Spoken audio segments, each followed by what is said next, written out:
A new article has been put out by Gary Leach where he takes a very serious look at the organization Human Rights Watch.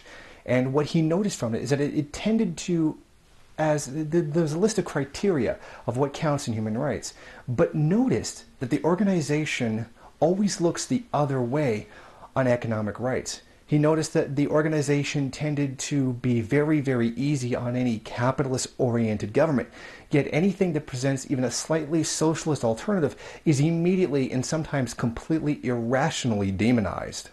This is made most obvious by the company's director, Ken Roth, as he recently referred to Venezuela as the most abusive country in Latin America, seemingly ignoring everything that Colombia does. Human Rights Watch says that it goes by the criteria of the UN Universal Declaration of Human Rights, which was established in 1948, as determining what constitutes human rights and what doesn't. Yet the ones that they seem to just completely ignore are the ones that are very anti-capitalist in nature and goes against the interests of the global capitalist class. Article 25, Food, Clothing, Housing, and Medical Care and Necessary Social Services. Article 27, to share in scientific advancement and its benefits. Now you'll notice the U.S. doesn't support these rights. In fact, they tend to primarily focus or only focus on political and civil rights as opposed to economic rights that actually make things better for people. Article 7, all are equal before the law and are entitled without any discrimination to equal protection of the law. Article 17, everyone has a right to own property alone as well as association with others. Article 18, everyone has the right to freedom of thought, conscience, and religion. Article 19, everyone has the right to freedom of opinion and expression. What in reality we find is that Human Rights Watch focuses only on civil and political rights as defined by the U.S. government, not even as defined by the Universal Declaration of Human Rights. Now this does go a bit more to explain why countries Bolivia, Ecuador, and Venezuela have been demonized because of their highly social policies. Under the title Venezuela, Chavez's Authoritarian Legacy, the report contains a litany of violations of civil and political rights, and not a single mention of the country's impressive achievements in economic, social, and cultural rights. The report opens by saying Hugo Chavez's presidency, 1999 to 2013, was characterized by a dramatic concentration of power and open disregard for basic human rights guarantees. The latter part implies a basic disregard for all human rights. But the report goes on to focus solely on issues related to civil and political rights. If the Chavez government had indeed discarded all basic human rights as suggested by Human Rights Watch, then how does one explain the country's remarkable successes in ensuring that all of its citizens receive adequate food and housing as well as free healthcare and education, all of which constitute guarantees of economic, social, and cultural rights?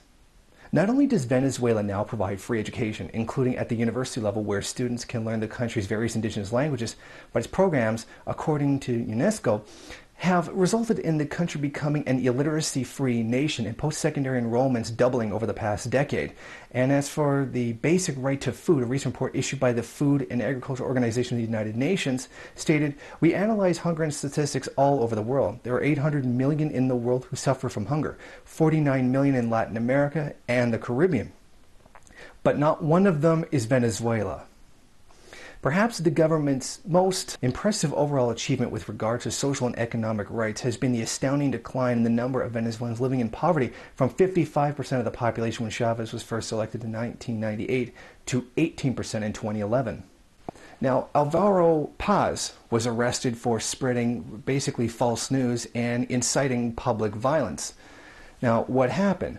Well, he went out and he said Venezuela, specifically Hugo Chavez, was aiding FARC and the ETA, but based on absolutely nothing. And then he encouraged people to go out and commit crimes. He was arrested for this and charged. Yet Human Rights Watch likes to think that this is a form of political repression, silencing anyone who disagrees with him. Yet the guy committed a very clear crime, and slander as well. Also, Chavez has been attacked for trying to curb U.S. influence in the country. RCTV is a television channel that used to exist in Venezuela. Now, when it came time for them to renew their license to continue operations, they were not granted one and were not allowed to continue broadcasting. Now, what they did was they claimed that this was a form of censorship. We're trying to shut down anyone who disagrees with Hugo Chavez. Of course, what the reports keep leaving out is the fact that RCTV cooperated with the US-backed attempted coup against Hugo Chavez in 2002. So they committed essentially treason, trying to support a foreign government trying to take over Venezuela. And they think that this isn't something that they should be criticized for.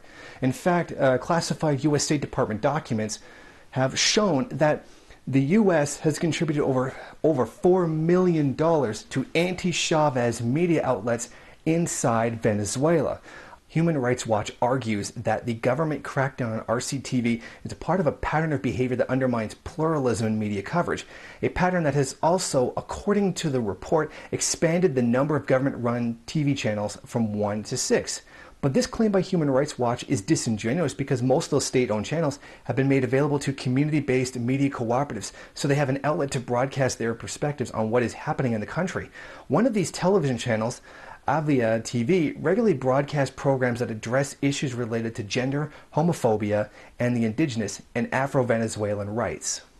Now, what's the real crime of Hugo Chavez here? It's reorganizing society so that the benefits of it can flow directly to the poor. This is what the imperialists and their little puppet organizations like Human Rights Watch cannot accept. Unfortunately, this is only a YouTube video and I can't go into absolutely everything that was discussed in this article. So what I do suggest is that you go to the description, read the original article, and find out more about the blatant and terrible bias Human Rights Watch as a puppet, or I believe a puppet, of US imperialism is actually carrying out.